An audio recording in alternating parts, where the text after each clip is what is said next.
I have seen many crime scenes in my career.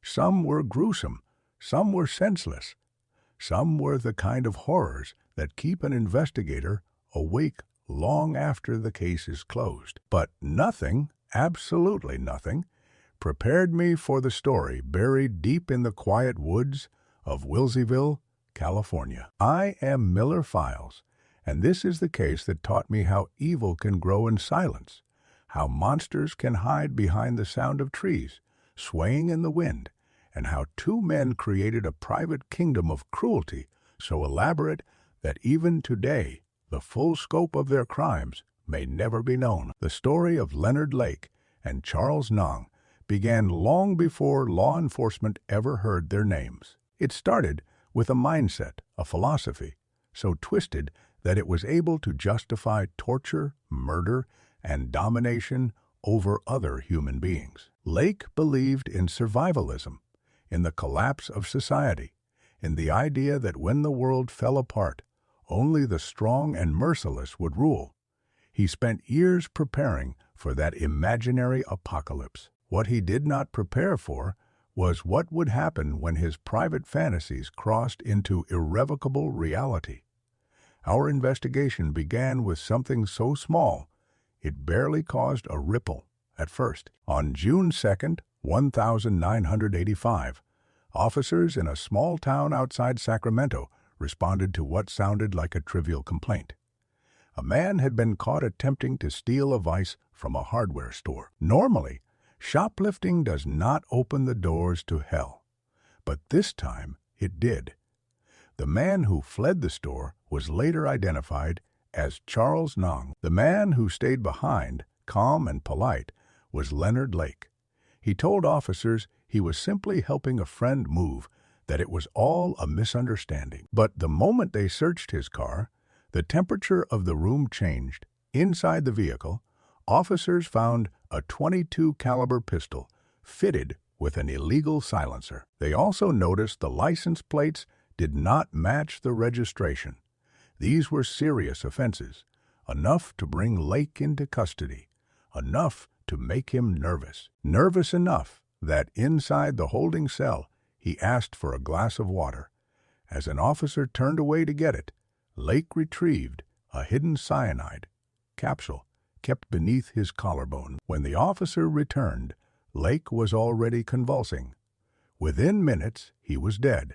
At the time, his death was strange, suspicious, certainly. But none of us yet understood that the man dying in police custody had taken with him the location of dozens of victims, the existence of a torture bunker, and hundreds of hours of recorded abuse. What seemed like a moment of cowardice was, in truth, the first sign that we had stepped into something much darker. It didn't take long for officers to review the items confiscated from Lake's vehicle. They found a utility bill addressed to a property in Wilseyville, a remote cabin surrounded by forest, a place far from neighbors, a place where screams could disappear into the trees, a place we would soon come to know too well. 2 days later, I found myself standing at the edge of that property. The cabin was small, old, and appeared abandoned. Tools, scrap metal, and half-finished construction projects were scattered around the yard. It didn't feel like a home. It felt like a workshop for someone who spent more time planning than living. The air carried a stillness that made my instincts tighten. Good investigators learn to trust that feeling. As we approached the cabin, officers noticed a large concrete structure built partially underground. It had a heavy steel door reinforced from the inside. That alone was enough to concern us. This was not the kind of bunker someone builds for safety. This was a vault, a cell, a place meant to keep something in, or keep someone inside the cabin itself. We found notebooks, dozens of them. Some were journals, some were protocols, some were lists. Lake had written about everything: his fears, his desires, his plans, his fantasies, his rules for what he called the Miranda Project, At first glance, it looked like a manifesto created by someone with delusions of grandeur. But as we read deeper, the truth became harder to face. The Miranda Project was not fiction, it was not a thought experiment, it was a plan to kidnap, imprison, and enslave women in what Lake called his personal paradise. He saw himself as a superior being, a man destined to dominate, a man entitled to take lives and shape them into whatever he pleased. The men he captured were to be killed immediately. Women were to be trained, broken, used. Children were considered unnecessary. Disposable. The more we read, the colder the cabin felt. Then we found the videos. The tapes were carefully organized in a metal drawer labeled indexed.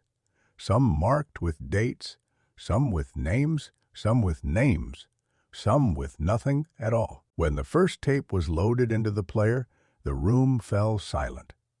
Lake appeared on screen, calm and confident, speaking directly into the camera as though he had an audience he was educating. He spoke about his goals, his methods, his beliefs. He spoke about obedience, ownership, punishment, and then he introduced a woman. She was terrified. Her hands were trembling. She begged him to let her go. Lake placed his hand on her face almost tenderly and told her she had only two options, obedience or death. I had seen evidence of torture before. I had walked through scenes that would break the mind of an ordinary person. But watching Lake and Nang together was different. They were not impulsive. They were not frantic. Their cruelty was methodical, organized, documented. They reminded me of researchers conducting an experiment, except their experiment was human suffering. It took weeks to fully search the property, the cabin, the bunker, the surrounding forest. Officers unearthed bone fragments burned beyond recognition. Hundreds of them. Some were small, too fragile. Some belonged to men, some to women, some to children.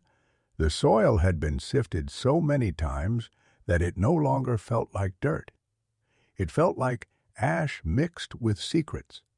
We eventually confirmed at least 11 victims. But based on the journals and the remains found, it is likely that Lake and Ian killed many more, 25, possibly 30, possibly even more than that. Every time I walked through that property, I felt the weight of those unnamed souls. Innocent people who vanished without anyone knowing that their final moments were recorded, documented, and buried in a forest. Leonard Lake had built his bunker to survive a fictional apocalypse. Instead, he built a graveyard. And with his death, Charles Nung became the last surviving architect of their crimes. Years later, as I reflect on that first day at the Wilseyville property, I can still smell the damp earth. I can still hear the metallic echo of the bunker door swinging open. I can still see the flicker of those tapes, and I remember thinking that monsters don't always hide in the dark. Sometimes they stand in front of a camera, smiling, confident, speaking as though the world belongs to them. And sometimes they find an accomplice who worships that darkness, amplifies it, and turns it into something unstoppable.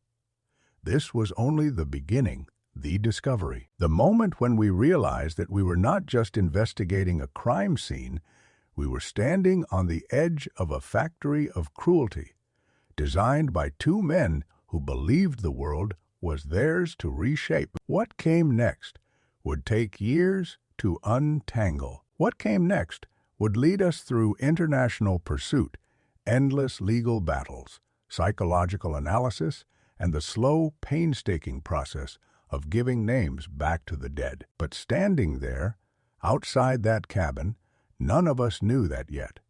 All we knew was that we had opened a door we could never close again. And the darkness inside that door was just beginning to reveal itself. When I stepped into the underground bunker for the first time, the air was colder, than it should have been. It was the kind of cold that makes the skin on your forearm rise before your mind even understands why. A cold that feels intentional, as if the place itself wanted to keep its memories preserved. I remember taking a slow breath, letting my eyes adjust to the dim light, and realizing that everything inside that bunker had been designed with purpose, calculated, controlled. Leonard Lake and Charles Nong were not improvisational killers. They were architects. Every surface, every tool, every screw in the walls carried the fingerprints of planning. The bunker was divided into two main sections.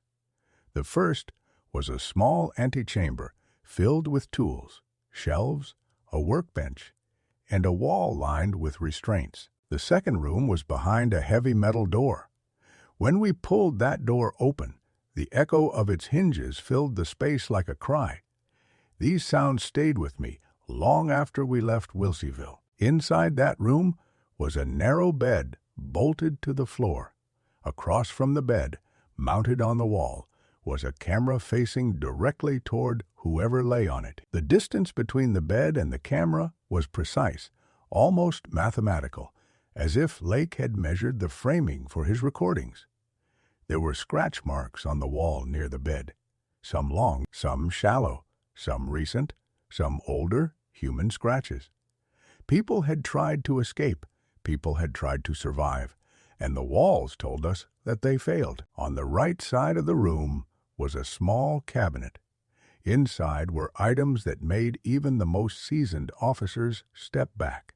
There were ropes, medical tape, Blades bottles without labels, personal belongings that likely once belonged to victims, a hairbrush, a bracelet, a torn piece of fabric that looked like it had been ripped off during a struggle. But what struck me most was a small line of Polaroid photographs hidden behind a stack of notebooks. The images were disturbing. People photographed in fear, in pain, some looking directly at the camera, eyes wide, as though begging anyone who might see the photo in the future to help them. But help never came, not in time. As disturbing as the physical evidence was, it still could not prepare us for the tapes. The tapes were not just documentation. They were windows into the minds of Leonard Lake and Charles Nee, windows into moments that no human being should ever witness. Some investigators refused to watch more than one. Some watched them all. I watched enough to understand the truth of the men we were dealing with. The first tape opened with Lake adjusting the camera. He looked calm, relaxed, almost scholarly. He spoke into the microphone as though giving a lecture. He said he believed society was weak, that people had abandoned discipline, that a man needed to reclaim his right to control his world. Then he spoke about what he called the ideal female companion, submissive, silent, loyal. He spoke about the need to break a person in order to rebuild them. He spoke about obedience as a form of purity. Listening to him talk was like listening to a man who had convinced himself that the world he created was moral, that he had logic, that he had reason. But everything he said was a distortion, a corruption of life itself. Charles Nong appeared in many tapes too. He was different from Lake. Where Lake was cold and philosophical, Nee was eager and reactive. In one tape, he walked into frame with a nervous grin, like someone who enjoyed being caught doing something forbidden. He followed Lake's instructions closely. He carried out tasks without hesitation.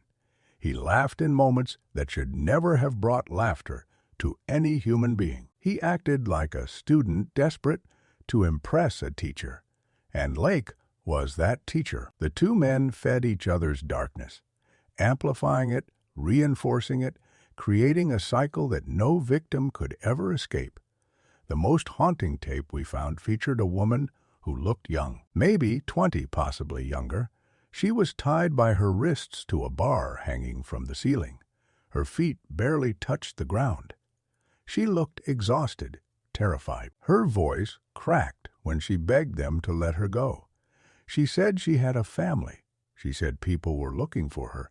She said she would not tell anyone who they were. Lake walked up to her, brushed her hair aside, and stared at her as though she was not a person at all, but an object he owned. And then he asked her one question that still echoes in my memory.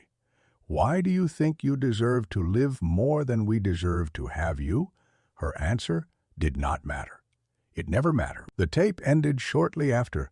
We never found her alive. During the early stages of reviewing the tapes, one detail became clear. Lake and Inn worked with disturbing coordination. Lake gave the philosophical frame. Inn executed the physical acts. Lake justified. Inn acted. Lake envisioned.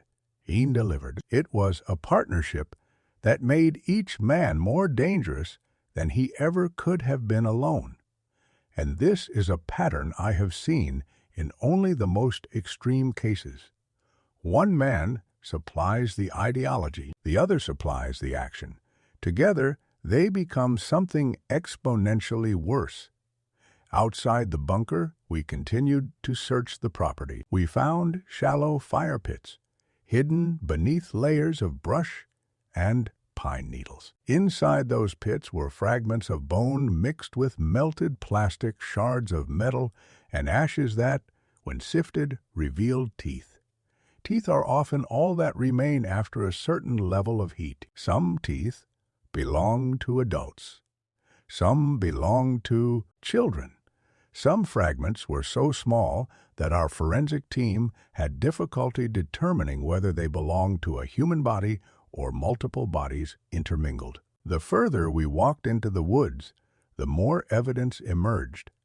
Clothing buried in shallow dirt, shoes that did not match any known victims, a belt buckle belonging to a missing man from San Francisco, a driver's license half burned that belonged to a woman who disappeared from a parking lot 2 years prior. Every discovery was another confirmation that the property was not simply a crime scene. It was a disposal ground. The journals we collected offered a disturbing narrative to accompany these findings. Lake wrote about people as if they were supplies. He described capturing a man and woman together. He wrote that the man had no utility. He wrote that the woman might have potential but needed training. He wrote about breaking her spirit. He wrote about the satisfaction of taking full control of another person. And in the margins of the journals, we found NG's handwriting, small notes, approvals, responses. At one point he wrote, "Next time, let me try." The combination of their writings created a map, a roadmap of their crimes, a window into their intentions, a record of their satisfaction. But perhaps the most chilling discovery in the journals was the list of names. Some names were full. Some were initials. Some were descriptions. Blonde woman from store, blonde man, blue truck girl, with backpack couple from campsite. Many of these names were never matched to bodies. Many became part of a larger mystery that haunts this case. How many victims were there, truly? How many families never found closure? How many missing persons cases from the early 80s were connected to this patch of forest, but never proven, while the search continued? An international pursuit had already begun. Charles Noong had fled to Canada after escaping the hardware store. He used aliases. He exploited the kindness of strangers. He hid in communities where no one would question his identity. But eventually he was caught stealing again. This time he shot a security guard in the hand during the struggle. That shot was the mistake that brought him into custody. And once he was in custody, the United States demanded his extradition. The extradition process should have been simple. Xu was suspected of participating in multiple murders, but Canadian law forbade extradition if the suspect faced the death penalty. What followed was a 6-year legal battle, 6 years of hearings, appeals. Counter-appeals, filings, refilings. Human rights arguments, procedural delays. And during those 6 years, the families of suspected victims waited. They waited for a man who had destroyed lives to simply return and answer for what he had done. Eventually, Canada approved the extradition under the condition that the United States would treat Mai in court. When Ng was brought back to California, the trial that followed became one of the longest and most expensive in the history of the state. 8 years, 20 witnesses, thousands of pieces of evidence, hours of video, journals, photographs, human remains, expert testimony, and all while N sat in the courtroom taking notes, correcting his attorneys, challenging the evidence, claiming he was merely an observer and that Lake alone was responsible. But the tapes told a different story. The journals told a different story. The fingerprints told a different story. And the victims, though unable to speak, told a different story through the evidence they left behind. N was convicted on 11 counts of first-degree murder. He was sentenced to death. He remains on death row at San Quentin to this day. But even after the conviction, even after the sentencing, one truth stayed with me. We did not uncover every victim. We did not solve every piece of the puzzle. The forest of Wilseyville still holds secrets that may never be revealed, not because the evidence does not exist, but because the men who created that nightmare kept no boundaries and left no pattern strict enough for us to decode entirely. Their crimes were chaotic in their scale, but systematic in their execution. A paradox that makes investigation difficult, and that is why, decades later, investigators still return to those woods searching for closure that may never come. When I left the bunker for the last time, I paused at the door. I looked inside the room, the bed bolted to the floor, the camera mount, the scratches on the wall, the stains that could not be removed, and I realized that the room was silent, not because it was empty, but because it remembered. If walls could speak, those walls would scream. What we uncovered in that bunker was not simply evidence of murder. It was evidence of a belief system, a belief that some men are entitled to absolute power, a belief that human lives can be reduced to obedience or death. And although Lake died before he could be tried, the bunker he built spoke for him. The story of Lake and Nee is not only a story about two killers. It is a story about the darkness that can grow when that darkness finds companionship. It is a story about how one man's philosophy can become another man's permission. And it is a story that forces us to ask the question no one wants to face. How many more could there have been? This was the second chapter of our investigation.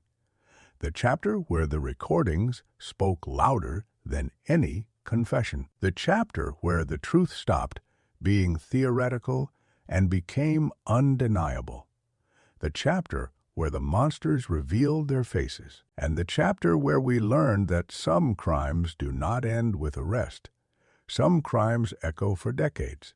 And in the case of Leonard Lake and Charles Ng, the echo is still with us. Long before the world learned the full scope of Leonard Lake and Charles Ng's crimes, there was a period of confusion and chaos, a period where law enforcement did not yet understand the magnitude of what they were dealing with, a period where N was out there, moving from city to city, hiding behind counterfeit identities, blending into the background like a shadow that refused to be caught. And that period became one of the most intense manhunts I have ever witnessed in my career. While our team was still clearing the property at Wilseyville, N was already hundreds of miles away.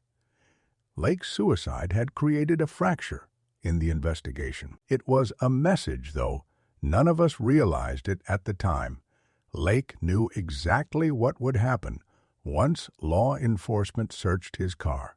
He knew the bunker would be discovered. He knew the tapes would be found, and he knew that everything he and Nee had built over the years would collapse the moment officers stepped foot into the forest. But Nee did not commit suicide. NG ran. He slipped away before the hardware store employee could detain him. He fled with the reflex of a man who had practiced running long before the law ever looked in his direction. And that was the first sign that Nee was not simply a follower. He was not just a puppet dancing on Lake's strings. He had instincts of his own, predatory instincts. In the weeks following Lake's death, the search for N intensified. We received reports of sightings from California to Oregon. None confirmed. A man matching Angie's description had been seen boarding a bus. Another report placed him at a convenience store near Santa Rosa. Witnesses claimed he spoke quietly, moved quickly, and avoided eye contact. We knew he was capable of surviving on nothing. We knew he was capable of charming the right people. And we knew that if he needed supplies, he would simply take them. Theft was second nature to him. One of the earliest clues surfaced in Reno. A motel clerk reported a man with an accent checking in with cash and no $499. But by the time agents arrived, he was gone. The room was empty, except for a torn page from a newspaper and an empty ramen cup. It was not evidence, but it was a trace of movement, like dust left behind by a passing storm. As the manhunt widened, we built a psychological profile for N.G. Lake's journals, gave us insight into N.G.'s role. Most people assume N.G. was a subordinate, someone controlled entirely by Lake, but the tapes showed something different. There were moments where N was not following. He was leading. Moments where Lake stepped back and let Ng exert control. Moments where Ng's enjoyment overshadowed Lake's cold philosophy. Ng had a history long before meeting Lake, a history filled with theft, deceit, and violence. He had stolen from fellow Marines. He had faked identities. He had practiced manipulation with the ease of a man born to it. And when combined with Lake's ideology, those traits formed something far more dangerous than we anticipated. The turning point in the manhunt came from an unexpected angle. A family in Northern California reported a break-in. Nothing significant was taken, just food, clothing, and, oddly enough, a pair of pliers. The homeowner mentioned the intruder seemed to avoid heavy items, as if he was traveling on foot. That small detail mattered. It told us he was not using vehicles. He was relying on mobility and silence, and that made him harder to track. Weeks turned into months. The search crossed state lines. But N was always one step ahead, until one day he made the mistake that finally revealed his location. He tried to steal from a department store in Calgary, Canada. Not food, not clothing, but a can of salmon. Something simple, something small. But when the security guard confronted him, Knee panicked. He grabbed a gun from his waistband and fired. The bullet struck the guard's hand, not his chest. Pure luck. Had it been the chest, the guard would have died. That moment of panic cost his freedom. Canadian authorities arrested him immediately. When they ran his prints, the system flagged him. The United States had issued a warrant, and just like that, the manhunt ended. But the legal battle was just beginning. The extradition process became a battleground. N claimed he feared torture in the United States. His lawyers argued that sending him back would violate international agreements due to the possibility of the death penalty. And while lawyers debated, while officials argued, while courts exchanged documents, the families of suspected victims waited for answers that could not come until Ng returned home. Those 6 years were some of the longest I have ever seen grieving families endure. They waited with the patience of people who had no choice. They waited even though they knew justice was being delayed by international politics and legal technicalities. During those 6 years, our investigation into Lake's past deepened. If we wanted to understand NG, we needed to understand Lake. And what we uncovered was a timeline of trauma, obsession, manipulation, and self-destruction that shaped a man who believed he deserved absolute control. Lake's childhood had been fractured. He lived with grandparents who enforced strict discipline. He found refuge in survivalist literature, apocalyptic fantasies, and horror films. In his teenage years, he photographed women without their consent. He trapped mice and dissected them. He practiced cruelty the way other children practiced piano. Then came the Marines. Lake found structure, purpose. But even there, his behavior grew erratic. He stole weapons. He violated orders. He eventually received a psychiatric evaluation, but was released without significant consequence. After the Marines, Lake drifted into fringe communities, groups obsessed with doomsday scenarios and libertarian compounds. It was there he began constructing the ideology that would later fuel the Miranda Project. He believed society was collapsing. He believed his role was to rise above the collapse. And he believed that human beings could be categorized into people worth keeping and people worth discarding. When he met Charles Nang, Lake found the missing half of his vision, the executor, the willing apprentice. The man who would take Lake's ideas and turn them into action. And, for his part, had grown up in a wealthy family in Hong Kong. He had received every privilege Lake never had, yet NG chose rebellion. He chose violence. He chose manipulation. He chose to steal from people who trusted him. He chose to run away from responsibilities. And when he came to the United States, he found in Lake an older man who admired the very traits that society condemned. Their partnership was not accidental. It was destiny shaped by mutual depravity. As the extradition battle continued, we revisited the tapes, looking for clues about unknown victims. We slowed the footage, enhanced audio, analyzed reflections in metal surfaces, tried to identify shadows, looked for any fragment of evidence that could connect another missing person to the bunker. Every detail mattered, every whisper, every background noise. There were moments where a faint sound of a child crying could be heard in the distance. Other moments where Lake mentioned a name we could not trace. Some footage seemed intentionally edited, gaps, cuts, missing sequences, all designed to hide what we feared was true, that the number of victims was larger than anything we could prove. But the human mind can only handle so much. Some investigators had to rotate out. Others needed psychological counseling. I remember one officer who sat in the hallway outside the evidence room with his head in his hands, unable to go back inside. He said the silence of the victims was louder than anything he had ever heard, and he was right. There is a kind of silence that stays with you, a silence that fills every corner of your memory. By the time Eng was finally extradited, the case had become a national story. Not because of sensationalism, but because the details were too horrifying to ignore. People wanted answers. People wanted justice. People wanted to understand how two men could operate undetected for years. And people wanted to know whether their loved ones might be connected to the case. The trial was a maze of testimonies, legal arguments, and evidence presentations.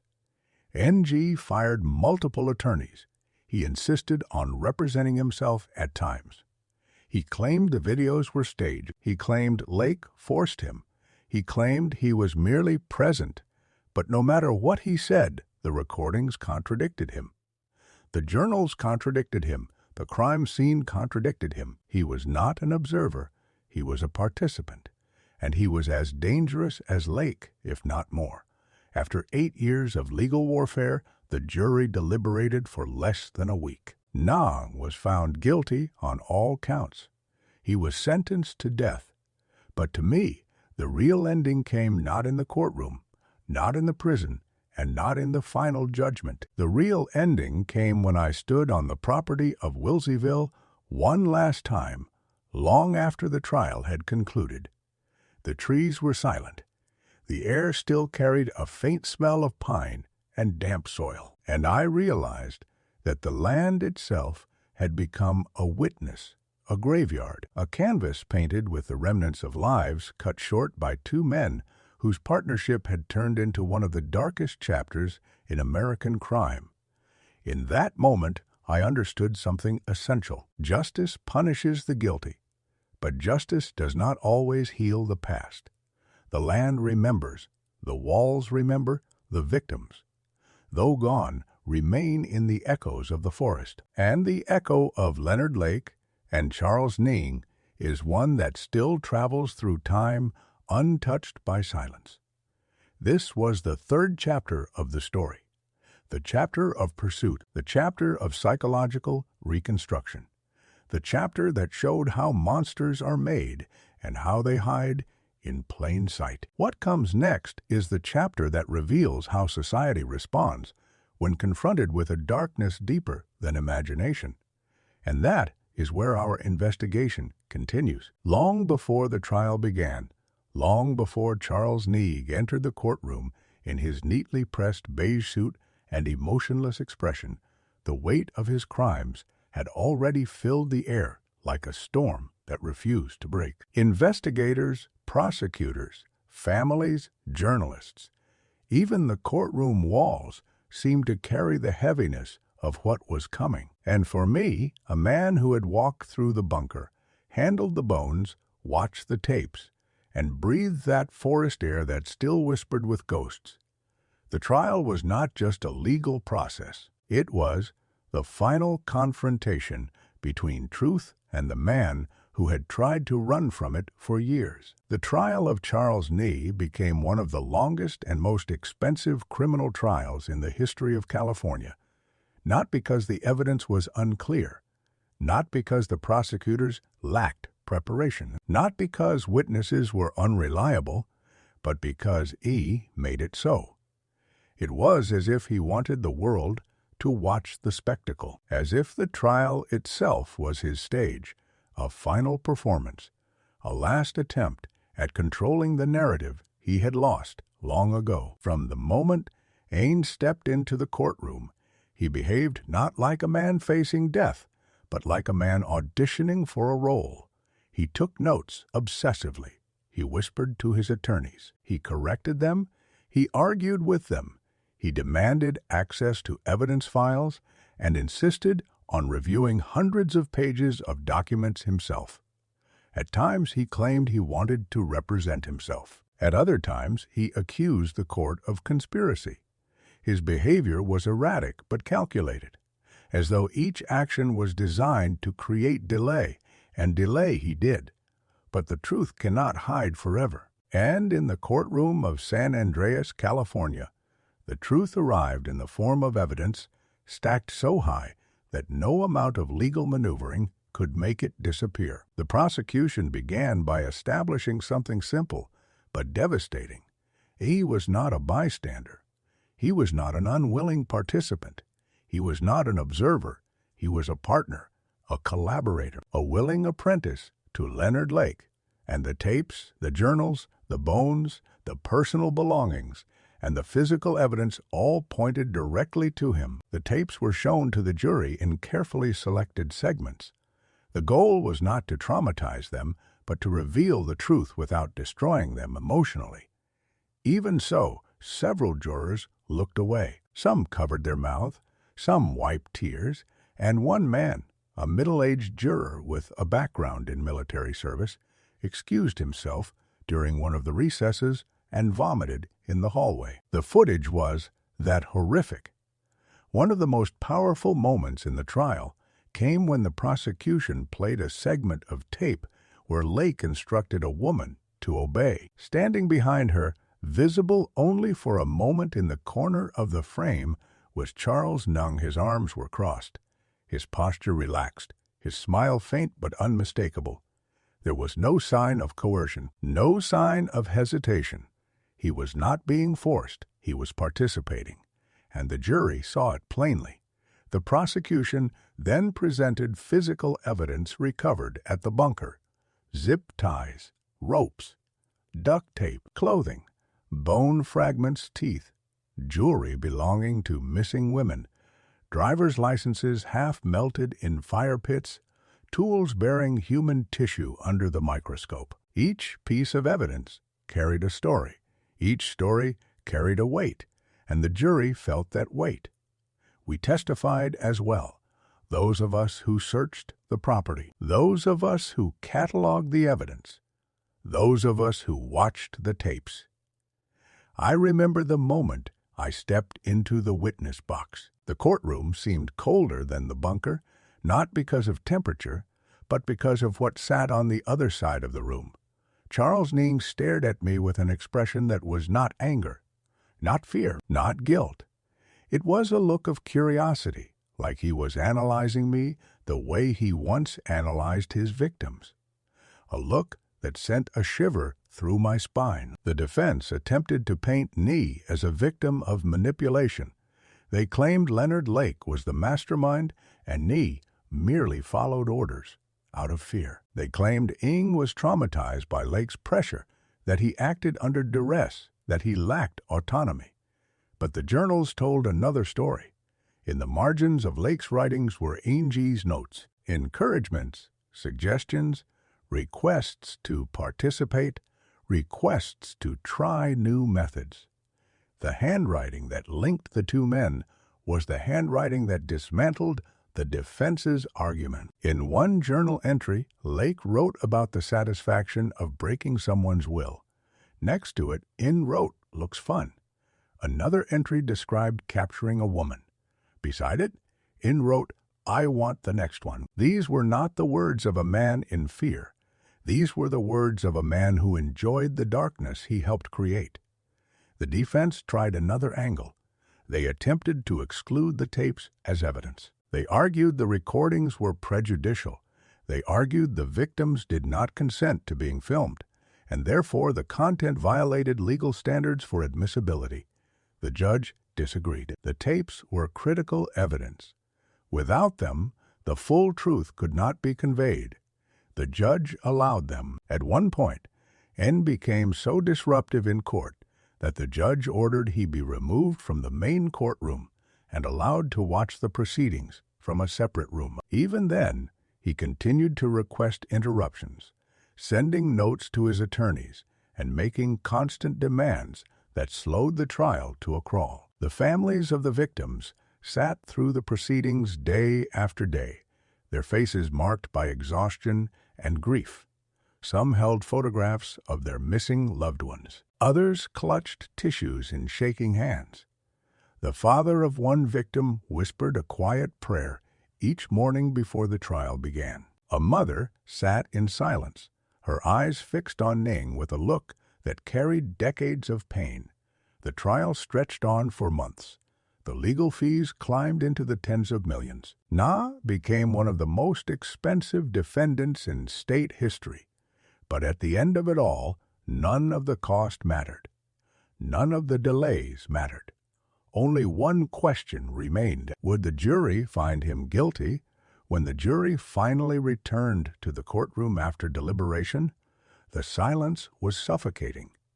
You could feel the air vibrate with tension. I remember watching E sit straighter in his chair, as if anticipating applause rather than judgment. The foreperson stood. The judge asked the question, and the answer came. Guilty. Guilty on all counts, 11 counts of first-degree murder. 1 count of conspiracy, 1 count of kidnapping. Each verdict spoken aloud was a nail sealing the coffin of the man who once believed he could outrun justice. Heng showed no reaction, no frown, no anger, no remorse. He simply blinked once, slowly, like a man acknowledging a minor inconvenience rather than the end of his life. The penalty phase followed. The prosecution argued for the death penalty. They showed photographs of remains. They read journal entries. They played audio recordings from the bunker, and the jury agreed. Charles Ng was sentenced to death. After the sentencing, members of the press swarmed the courthouse. Families embraced. Some cried. Some stood quietly, lost in thought. And I walked out the back entrance toward the parking lot, where the air smelled of warm asphalt instead of damp forest soil. But even then, even miles from the bunker, I could still feel its presence in my mind. The trial may have delivered justice, but justice does not resurrect the dead. Justice does not erase the fear those victims endured. Justice does not fill the empty chairs at dinner tables or mend the hearts of families who waited years for answers. Justice is a conclusion, but not a cure. In the months following the trial, I reviewed the case files repeatedly, not because I wanted to relive the horror, but because I wanted to understand how two men from different beginnings, from different cultures, from different worlds, found each other and built a machine of suffering. And the answer was both simple and terrifying. They needed each other. Lake needed E.G.'s hands. E needed Lake's mind. Together they formed something neither could have become alone. And that partnership, that dark harmony, is what made their crimes so extreme, so organized, so unrelenting. But even after the trial ended, the investigation continued. There were still missing persons whose names matched fragments found in the journals. There were still clues buried in the woods. There were questions the evidence could not answer. And in the end, the truth was unavoidable. We would never know the full number of victims. Some identities would remain unknown forever. Some families would never receive closure. Some stories would remain incomplete, and the forest of Wilseyville would continue to hold its secrets close. I remember standing in that forest during the early winter, months after the trial concluded. The trees were bare, the wind sharp, the ground frozen. And in that cold silence, I realized something important. The story of Lake and Dong was not just a case. It was a warning, a reminder of how quickly darkness can grow when it finds companionship, a reminder of how easily cruelty can become normalized behind closed doors, a reminder that evil does not always announce itself with grand gestures. Sometimes it begins with small things, a stolen tool, a hidden camera, a shared philosophy, and from those small beginnings come horrors capable of reshaping entire communities. This was the fourth chapter of the story, the chapter of justice, the chapter of courtroom battles, the chapter where truth stood in the light and demanded to be acknowledged. And now that justice had been served, the final chapter awaited, the chapter where we ask, what happens after the monsters are gone? What remains for those left behind? What does society do when the wounds are too deep? To close, the answers would come in time. And that is where our story continues. Long after the courtroom doors closed, long after journalists filed their final reports, long after Charles Ng was escorted back to his cell on death row, and the world shifted its attention to the next breaking headline. The shadow of Wilseyville remained. The crimes of Leonard Lake and Charles Ng did not end with their convictions. They did not end with the verdict. They did not end with the verdict. They did not end with the sentencing. Their crimes lingered in the lives they shattered, the families they destroyed, and the questions that would forever remain unanswered. For me, the story did not end either. Even as new cases crossed my desk, even as years passed and the world changed, there was something about this case that refused to stay silent. It resurfaced in moments of stillness. It echoed in memory the way a distant scream sometimes echoes through a forest. Not loud, but persistent. The aftermath of the Lake and Nang case was not just a process of cataloging evidence and closing files. It was a process of understanding how trauma moves through communities like an invisible current. It was about understanding how evil lingers long after the men who committed it are gone. And it was about understanding the human cost that statistics and case summaries could never capture. After the trial, many of the families of the victims reached out to law enforcement. Some came seeking closure. Others came seeking answers. And some came because they could not bear the silence anymore. They needed to speak. They needed to ask questions that no investigation could fully answer. Why did this happen? Why their loved one? Why had no one seen the signs?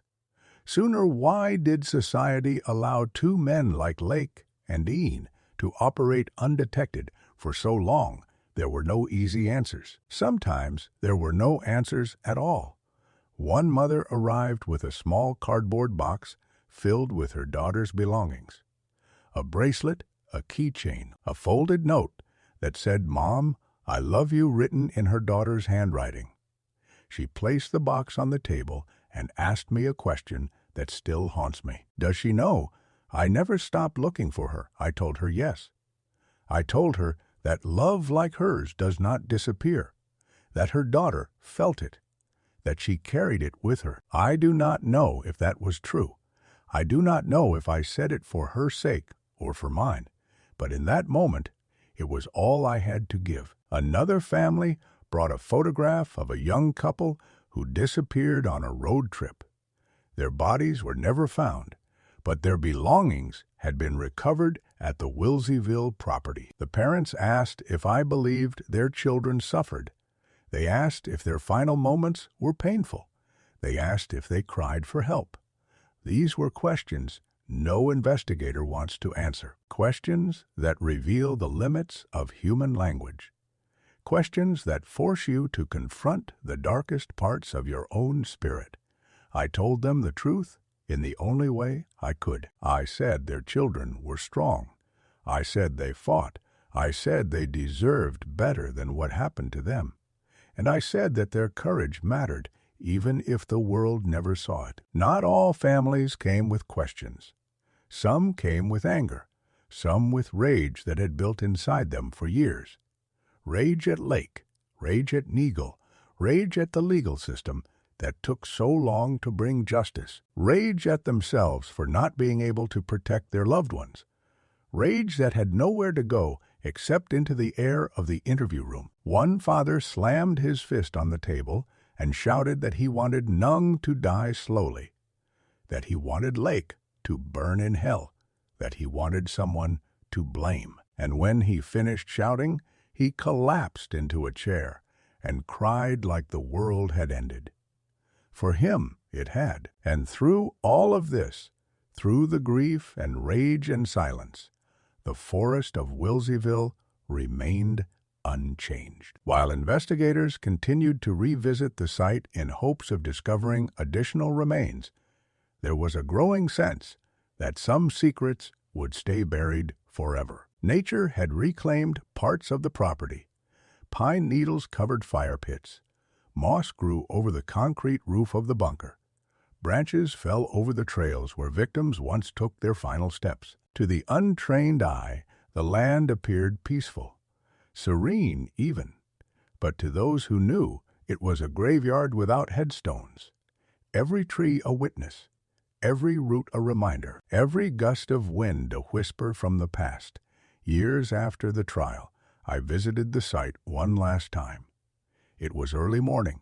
A thin layer of fog hung low across the ground. The trees stood tall, their branches motionless, as if watching me enter. I walked slowly, my footsteps muffled by the damp earth. When I reached the bunker, the door had rusted shut, a shell, a monument to something too terrible to fully comprehend. Standing there, I realized something I had never fully accepted until that moment. Some cases do not leave you. They become part of you, not in a dramatic way, not in a cinematic way, but in quiet ways, subtle ways. The case teaches you to distrust silence, to analyze shadows, to listen for things that others ignore. It teaches you that evil is not always loud. Sometimes it is patient. Sometimes it is methodical. Sometimes it waits for the right partner to bring it to life. And when it does, the consequences are catastrophic. In the years that followed, psychologists and criminologists studied the dynamic between Lake and Nambi. They tried to understand how two men from opposite sides of the world could form a partnership rooted in cruelty. They studied Lake's ideology, Ng's impulsive violence, their complementary personalities, their mutual encouragement of each other's darkest impulses.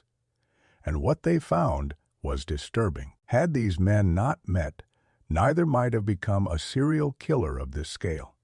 They accelerated each other, they validated each other, they crafted a shared world where the boundaries between fantasy and reality dissolved. And once those boundaries disappeared, their descent into violence had no bottom. What terrified researchers most was the idea that this kind of partnership is not unique. History shows that certain individuals, when paired together, become exponentially more dangerous than they would be alone. The combination of ideologue and executor, visionary and implementer, mastermind and loyal soldier. Lake and Deng were one of the most extreme examples, but not the only one.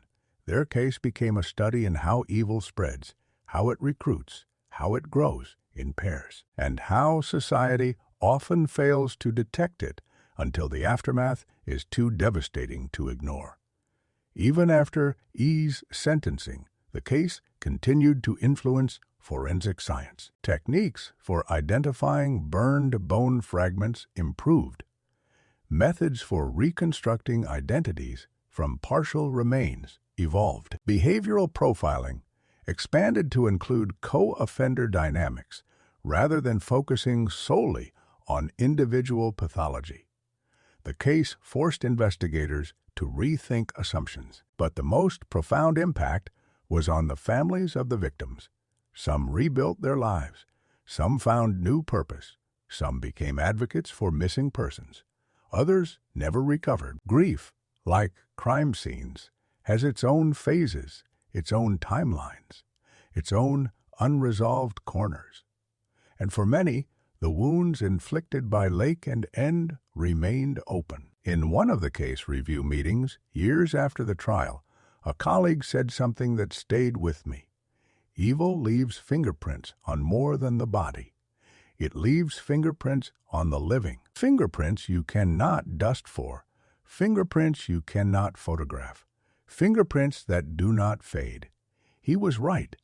The ripple effect of this case was wide. It affected investigators, prosecutors, first responders, mental health professionals, community leaders, and everyone who stepped into the orbit of the investigation. The tapes alone caused lasting trauma in those who watched them. The discovery of the remains haunted forensic teams, and the families bore the heaviest weight of all. As for me, I often returned to a question that had no answer. What could have stopped this? What could have prevented their partnership? What could have alerted society earlier? What could have saved those lives sometimes? The hardest part of this job is accepting that not every question has an answer. Some crimes exist because evil found opportunity. Some crimes exist because darkness met darkness. Some crimes simply exist. The final chapter of this case came not in a courtroom, but in the quiet realization that justice, though necessary, is not enough. Justice punishes the guilty, but it does not restore what was lost. It does not fill the empty spaces left behind. It does not calm the screams that no one heard. And it does not bring peace to the land that remembers. When I left the forest that last time, I paused before stepping into my car. I looked back at the trees, the fog, the shadows, the silence, and I understood that the story of Leonard Lake and Charles Nang was never truly about the killers. It was about the victims whose names we never learned, about the families who waited, about the investigators who carried the burden, about the community that would never be the same, about the fragility of safety, about the thin line between humanity and destruction. And as I drove away, the forest faded into the distance. But the memory of it did not.